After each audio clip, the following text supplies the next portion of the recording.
Hello everyone, welcome back to my channel. तर मित्रांनो, या व्हिडिओत आपण इंग्लिश ग्रामरचे काही प्रश्न पाहणार आहोत. तुमच्या येणाऱ्या पुणे महानगरपालिका एक्झामसाठी तसेच 2022मध्ये होणाऱ्या सर्व परीक्षांसाठी हे क्वेश्चन्स खूप महत्त्वाचे असणार आहेत. तर स्टार्ट करूया. Question number 1, change the voice. Change the voice. Switch on the bulb. Switch on the bulb. Change the व्हॉइसचा प्रश्न आहे. Switch on the bulb. Let the bulb be switched on. The bulb was switched on. Let the bulb switched on. The bulb is switched on.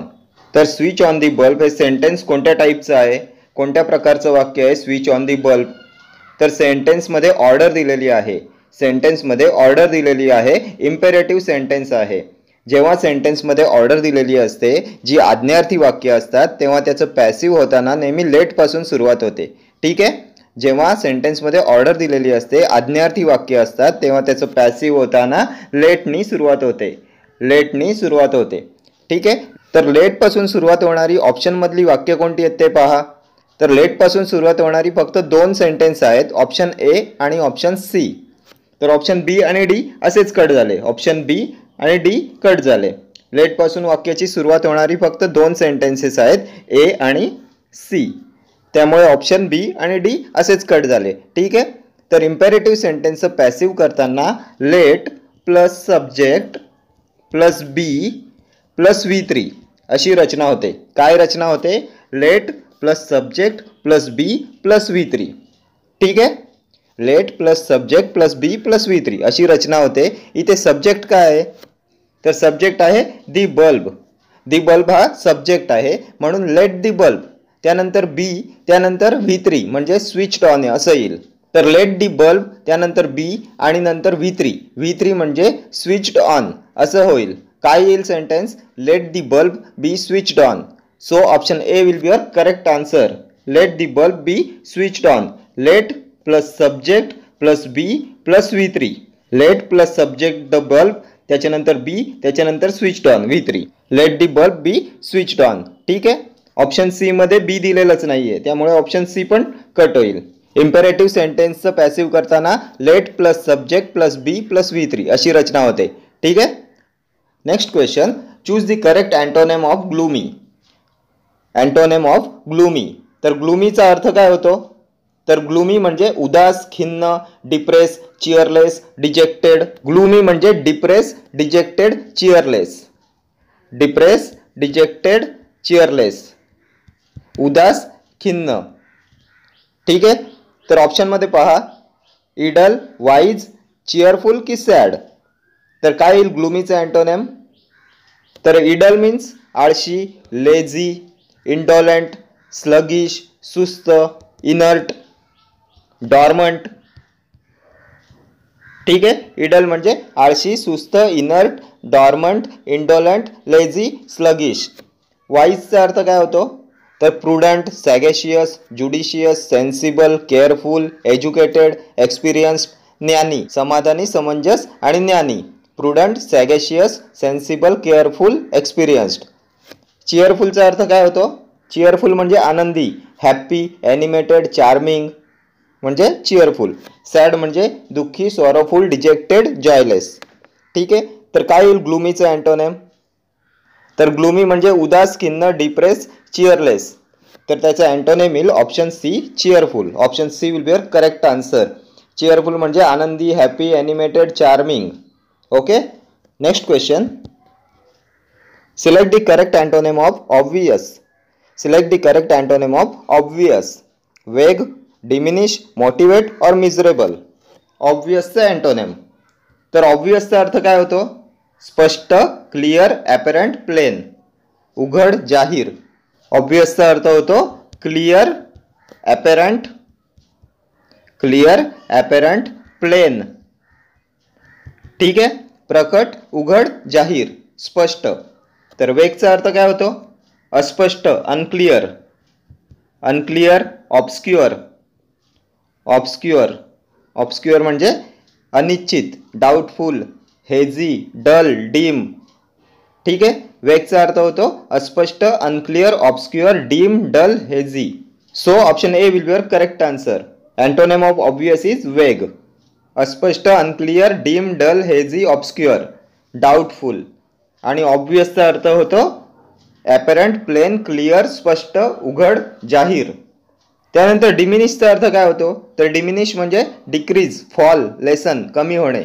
Motivate म्हणजे induce करणे, प्रवृत्त करणे. आणि miserable means sad, sorrowful, regretful, कष्टी, दुःखी, दयनीय, miserable. ठीक आहे. Next question. Select the correct antonym of modesty. Correct antonym of modesty. Thoughtlessness, pride, एक्स्ट्रावॅगन्स और रेस्टलेसनेस. मॉडेस्टी. तर मॉडेस्टी म्हणजे ह्युमिलिटी, नम्रता, ह्युमिलिटी, प्युरिटी, बॅशफुलनेस, व्हर्च्यू, सिम्प्लिसिटी म्हणजे मॉडेस्टी, ह्युमिलिटी. तर याचं करेक्ट अँटोनिम येईल ऑप्शन बी, प्राइड. प्राइडचा अर्थ होतो अभिमान, गर्व, इगो. लॉफ्टीनेस, कन्सिट, CONCEIT, कन्सिट, ego. लॉफ्टीनेस म्हणजे प्राइड, अभिमान, गर्व. So option B will be your correct answer. त्यानंतर एक्स्ट्रावॅगन्स म्हणजे उधळपट्टी करणे, अवास्तव खर्च करणे म्हणजे एक्स्ट्रावॅगन्स. रेस्टलेसनेस म्हणजे अनइझीनेस, ए लॅक ऑफ पेशन्स, अस्वस्थ, अस्थिर, अनइझीनेस. ठीक आहे. And the antonym of modesty is pride. Next question. Choose the correct antonym of concise. Choose the correct antonym of concise. Short, ignorant, abundant, Verde. Antonym of concise. तर concise म्हणजे संक्षिप्त, brief. संक्षिप्त, brief. Compact, summary. Concise, brief, compact, summary, संक्षिप्त. ठीक आहे. तर short म्हणजे short. Ignorant म्हणजे अज्ञानी. अबंडंट, मुबलक, विपुल. आणि वर्डी म्हणजे शब्द जास्त बोलणारा, शब्दबद्ध. ठीक आहे. तर काय येईल अँटोनिम ऑफ कन्साइज? तर कन्साइजचा अँटोनिम येईल option D, Verde. Antonym of concise is Verde. Next question. Choose the correct antonym of profound. Antonym of profound. Plenty, स्कॅन्टी, deep और वास्ट. तर प्रोफाउंडचा अर्थ काय होतो? डीप, इंटेन्स, गहन. डीप, इंटेन्स, गहन, कीन, सिन्सियर, ॲक्यूट. प्रोफाउंड म्हणजे कीन, ॲक्यूट, डीप, इंटेन्स, गहन, सिन्सियर. तर काय येईल याचं अँटोनिम? तर याचा अँटोनिम येईल ऑप्शन बी, स्कॅन्टी. स्कॅन्टीचा अर्थ होतो अपुरे, इनसफिशियंट, डेफिशियंट, तुटपुंजे. अपुरे, insufficient, deficient. So option B will be your correct answer. Antonym of profound is scanty. Plenty हे प्रोफाउंडचं सिनोनिम येईल. प्लेंटीचा अर्थ होतो भरपूर, सफिशियंट, एफ्लुएन्स, वेल्थ, विपुलता. डीप म्हणजे खोल, गंभीर, गहन. Profound, serious. वास्ट म्हणजे अफाट, प्रचंड, विशाल, मायटी, कॉस्मिक. एलिफंटाईन, इमेन्स म्हणजे vast. Cosmic, elephantine, mighty, vast, विशाल, अफाट, प्रचंड. ठीक आहे. Next question. Choose the correct synonym of docile. Choose the correct synonym of docile. Manageable, shame, hesitant, obedient. Synonym of docile. तर डोसाइल म्हणजे नम्र, gentle, meek, compliant, easy going, submissive, gentle, meek, compliant म्हणजे नम्र, docile. ठीक आहे. तर काय येईल याचं करेक्ट सिनोनिम? तर manageable. Option A will be your correct answer. Manageable म्हणजे ताब्यात ठेवण्यासारखा, मॅनेज होणारा. Docile, easy going, gentle, meek, compliant. ठीक आहे. शेम म्हणजे लाज. ॲबॅशमेंट, ब्लश, ॲबॅशमेंट. हेजिटंट, संकोच करणारा, टेंटेटिव्ह. ओबेडियंट, आज्ञाधारक, फेथफुल, ड्युटीफुल, अटेंटिव्ह. कॉम्प्लियंट म्हणजे ओबेडियंट म्हणजे आज्ञाधारक, dutiful, attentive, compliant, devoted. Okay. Next question. Choose the correct article. He is dash university scholar. He is dash university scholar. A an the no article.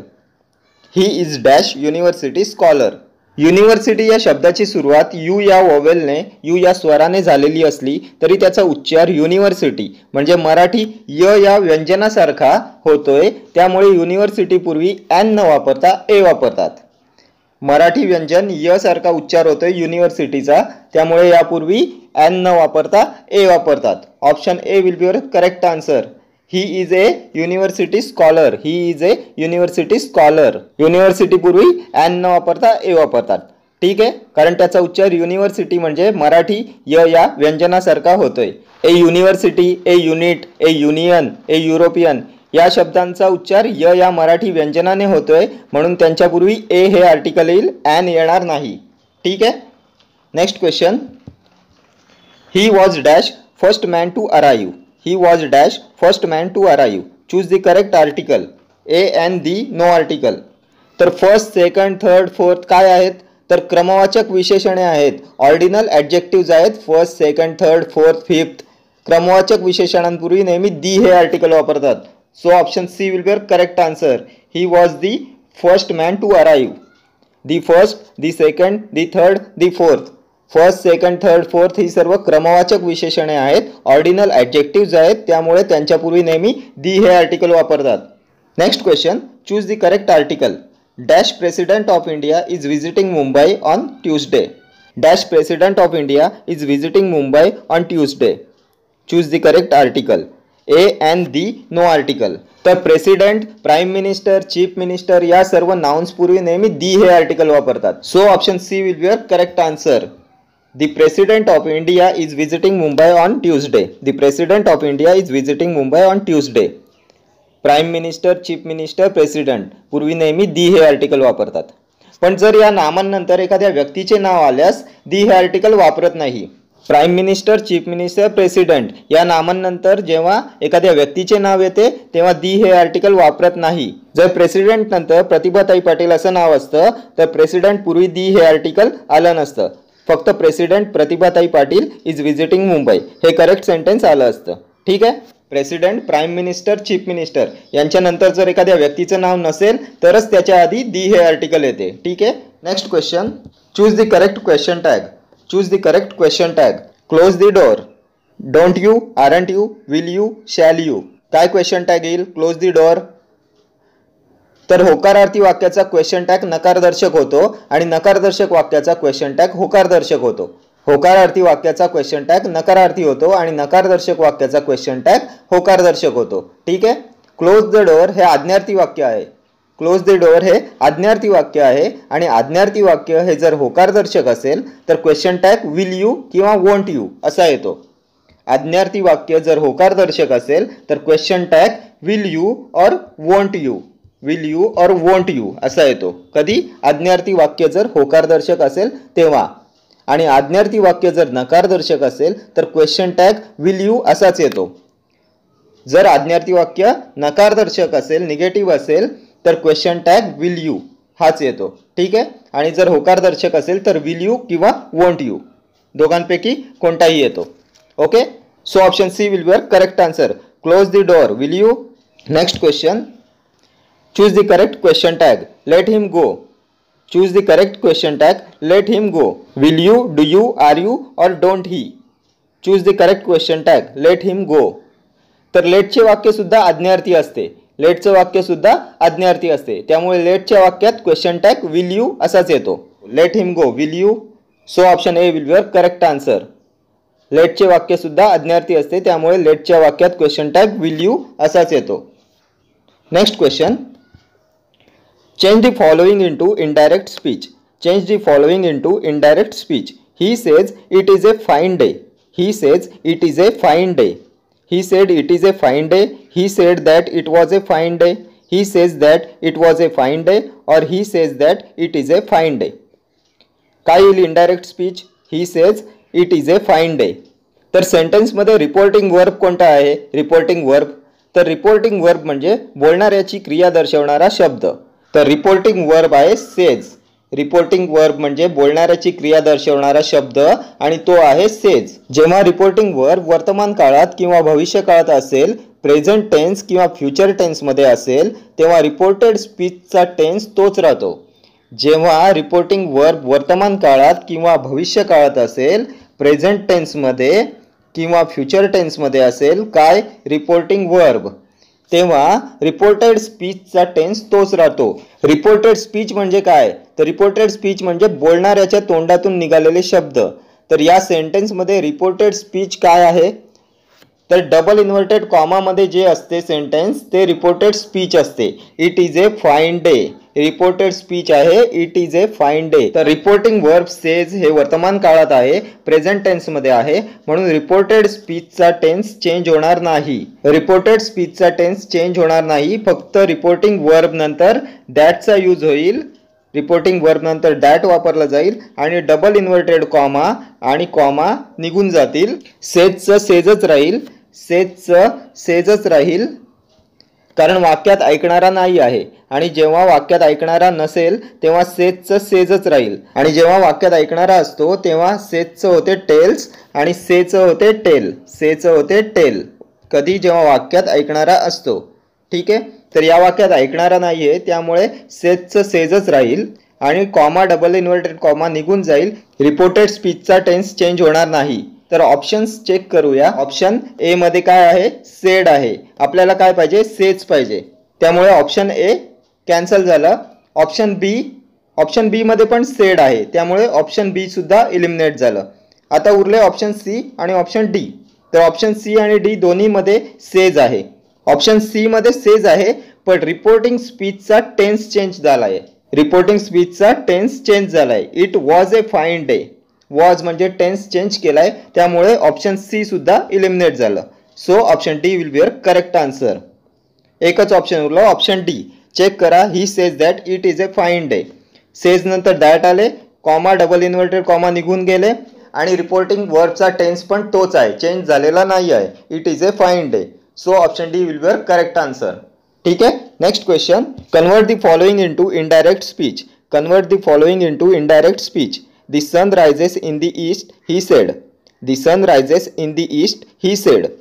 He told me that the sun rises in the east. He told me that the sun rose in the east. He tells me that the sun rises in the east. He tells me that the sun rose in the east. Convert the following into indirect speech. तर sentence मध्ये reporting verb कोणता आहे, reporting verb. तर reporting verb आहे said. Said आहे reporting verb. हे reporting speech कोणतं आहे, तर रिपोर्टिंग स्पीच म्हणजे डबल इन्व्हर्टेड कॉमा मधलं सेंटेन्स. रिपोर्टिंग स्पीच आहे the sun rises in the east. Reporting speech आहे the sun rises in the east. तर जेव्हा रिपोर्टिंग स्पीचचं वाक्य डबल इन्व्हर्टेड कॉमा मधलं वाक्य त्रिकालबाधित सत्य, युनिव्हर्सल ट्रूथ, सायंटिफिक रूल, सुविचार, म्हणी असेल तर सेंटेन्सचा काळ चेंज होत नाही. जेव्हा रिपोर्टेड स्पीच मधलं वाक्य डबल इन्व्हर्टेड कॉमा मधलं वाक्य हे युनिव्हर्सल ट्रूथ, सायंटिफिक रूल, म्हणी, सुविचार असेल तर या सेंटेन्सचा काळ चेंज होत नाही. The sun rises in the east काय आहे, युनिव्हर्सल ट्रूथ आहे, म्हणून त्याचा काळ चेंज होणार नाही. ऑप्शन चेक करा. ऑप्शन बी आणि डी मध्ये दी सन रोज इन दी ईस्ट आहे त्यामुळे हे इलिमिनेट झालं. कोणतं, ऑप्शन बी आणि डी. ऑप्शन बी आणि डी एलिमिनेट झालं. दी सन रोज, दी सन रोज टेन्स चेंज केलाय त्यामुळे हे एलिमिनेट झालं. उरले काय, तर उरले दोन ऑप्शन, ऑप्शन ए आणि ऑप्शन सी. ऑप्शन सी मध्ये रिपोर्टिंग वर्ब आहे टेल्स. क्वेश्चन मध्ये रिपोर्टिंग वर्ब आहे सेड. सेडचं टेल्स होईल की टोल्ड होईल, सेडचं टेल्स होईल की टोल्ड होईल, तर सेड हे पास्ट टेन्स आहे त्यामुळे टोल्ड होईल, टेल्स होणार नाही, त्यामुळे ऑप्शन सी पण एलिमिनेट झालं. उरलं काय, option A. So option A will be your correct answer. He told me that the sun rises in the east. सेडचं टोल्ड झालं, त्यानंतर दॅट आलं, त्यानंतर रिपोर्टेड स्पीचचा टेन्स चेंज झाला नाही कारण the sun rises in the east हे universal truth आहे. ठीक आहे. So option A will be your correct answer. Next question. I found him leaning dash the wall. I found him leaning dash the wall. To, over, about और against. I found him leaning against the wall. I found him leaning against the wall. Option D will be your correct answer. I found him leaning against the wall. मला तो भिंतीला टेकलेला दिसला.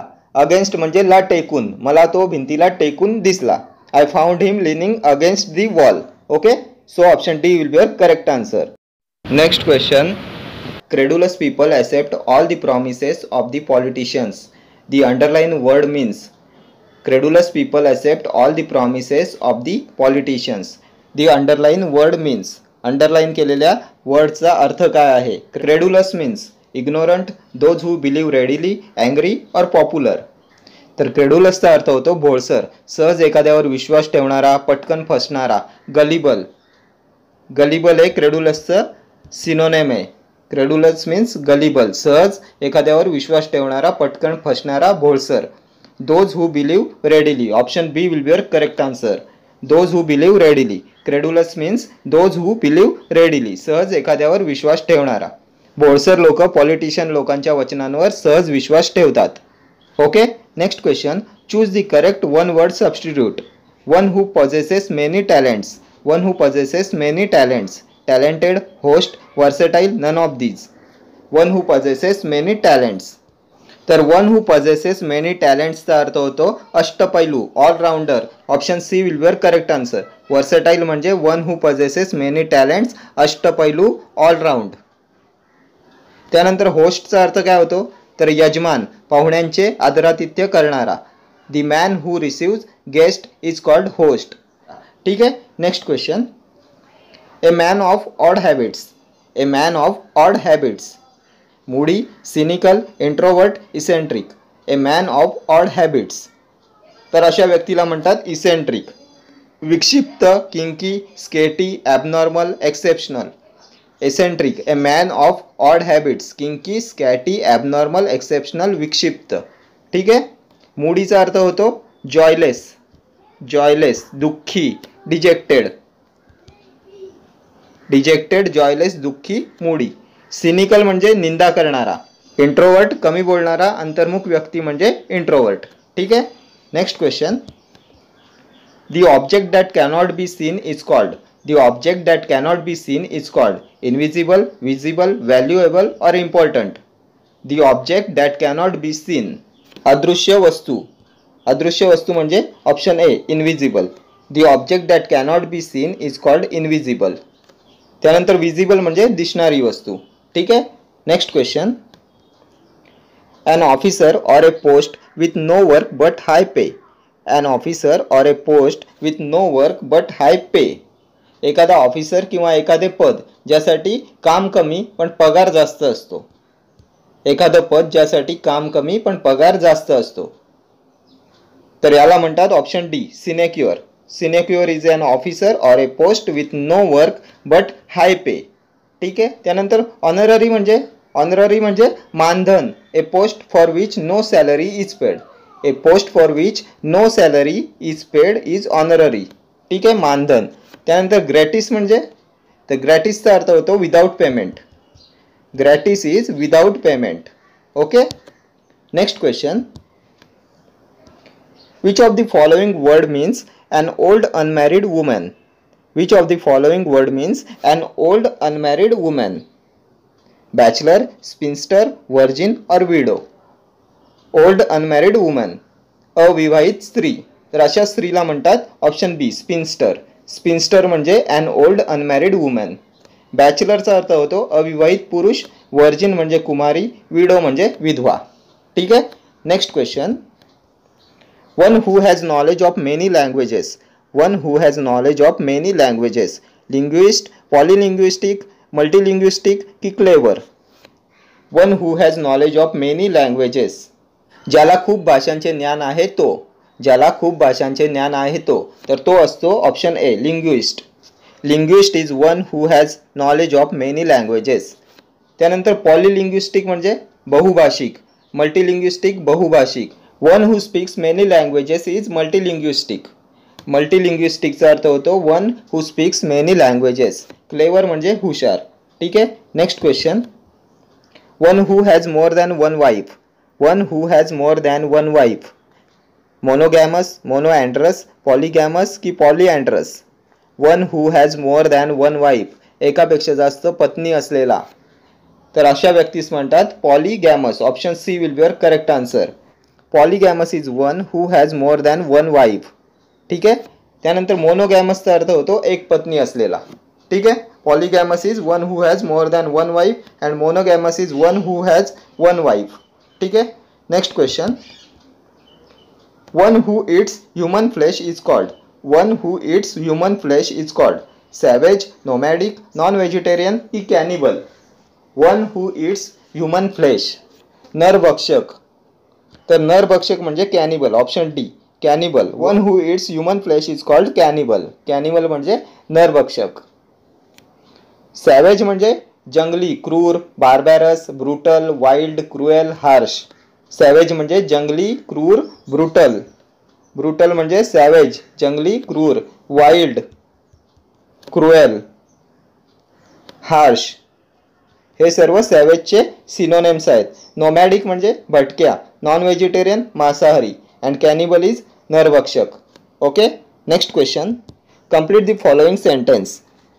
सॅनिटोरियम is. Sanatorium is a place for the sick to recover health, a place for old people, a home for orphans, a home for lunatics. Sanatorium is. तर sanatorium काय असते? तर सॅनिटोरियम असते हवापालट करण्याचे ठिकाण, आरोग्य आश्रम ज्याला आपण म्हणतो, हवापालट करण्याचे ठिकाण, जिथे आजारी माणसांना हवापालट करण्यासाठी ठेवले जाते. आजारी माणसांसाठी उत्तम हवेच्या ठिकाणी असलेले रुग्णालय. Option a place for the sick to recover health is sanatorium. ठीक आहे. त्यानंतर ए होम फॉर ऑर्फन्स काय असते? तर orphanage. A home for orphans is orphanage. And a home for lunatics is. लुनॅटिक्सचा अर्थ काय होतो? तर लुनॅटिक्स म्हणजे वेडे, वेड्यांना ठेवण्याची जागा. ए होम फॉर लुनॅटिक्स, वेड्यांना ठेवण्याची जागा असते असायलम.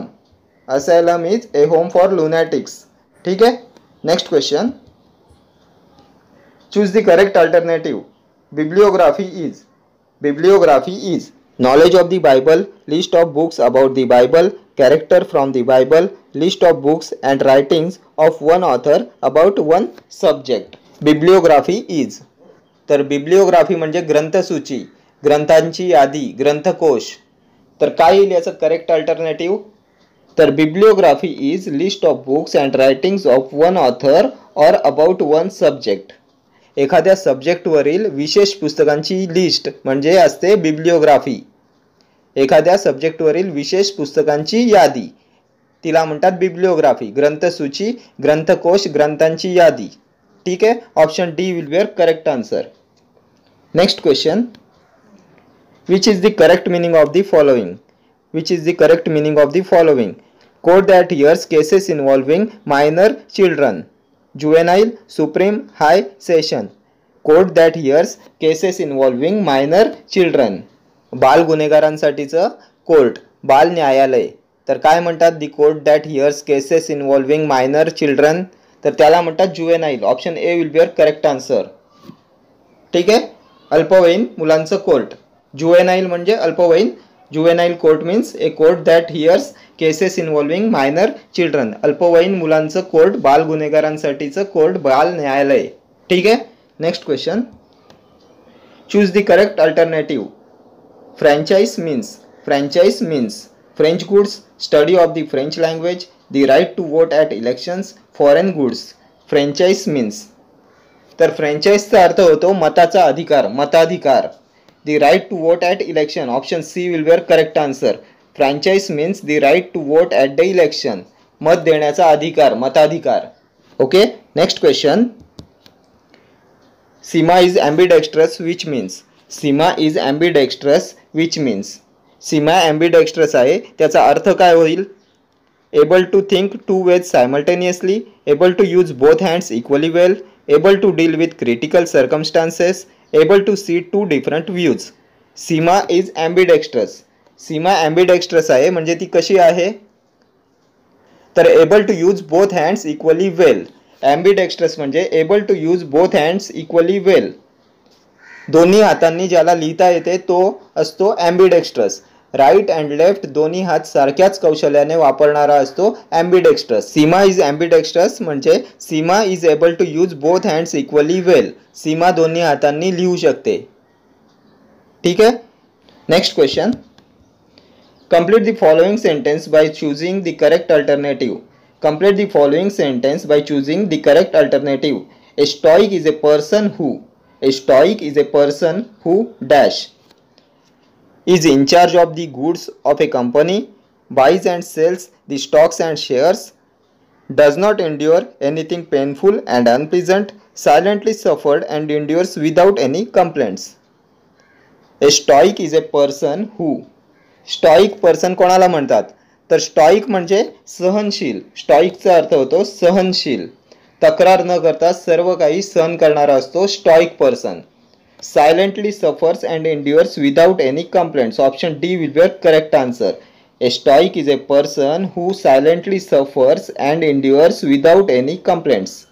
सहनशील, तक्रार न करता सर्व काही सहन करणारी व्यक्ती. ठीक आहे. Next question.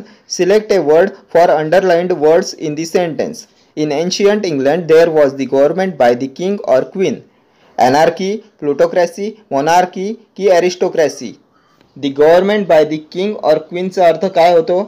Anarchy, plutocracy, monarchy की एरिस्टोक्रॅसी. तर गव्हर्नमेंट बाय द किंग और क्वीन होते राजेशाही. राजेशाही.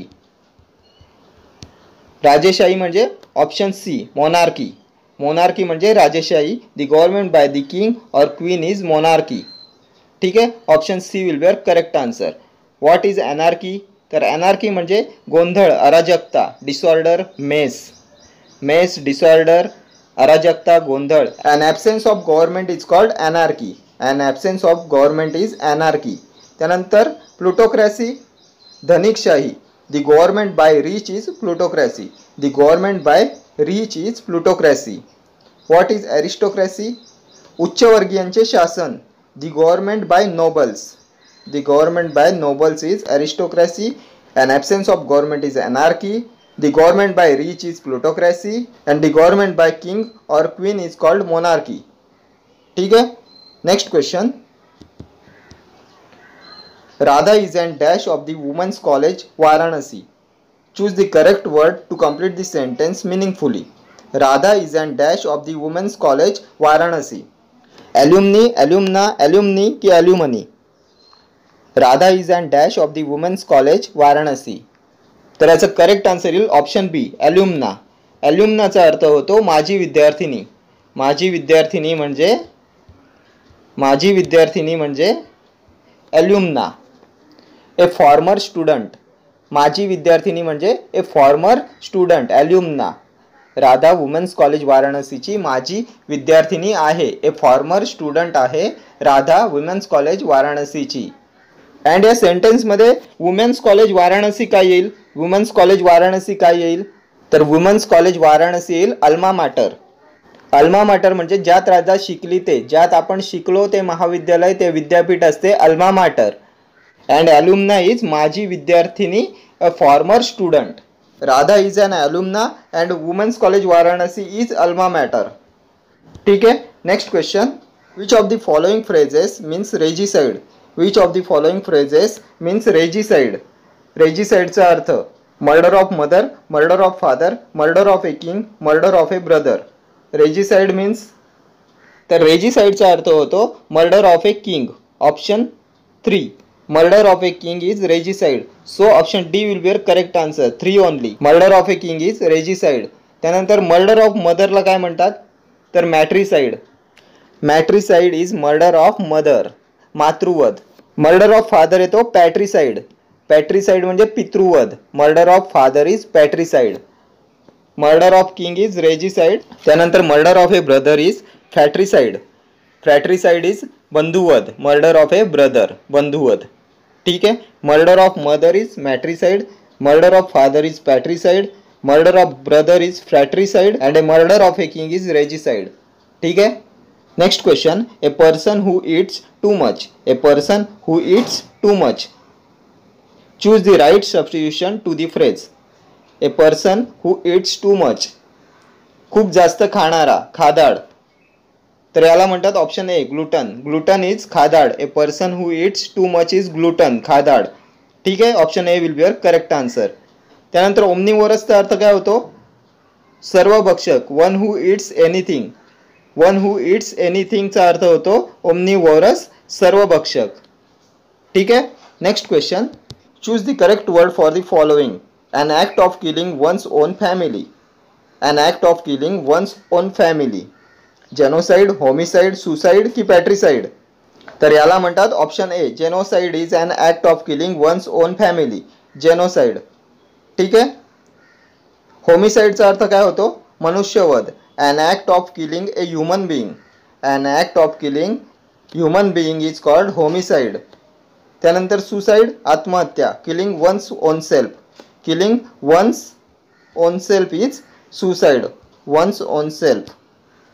ठीक आहे. आणि पॅट्रिसाइड म्हणजे मर्डर ऑफ वन्स फादर. पितृवध इज पॅट्रिसाइड. ठीक आहे. Okay friends, thank you for watching this video. See you in the next video. Till then, do like, share, comment and subscribe to my channel. Thank you.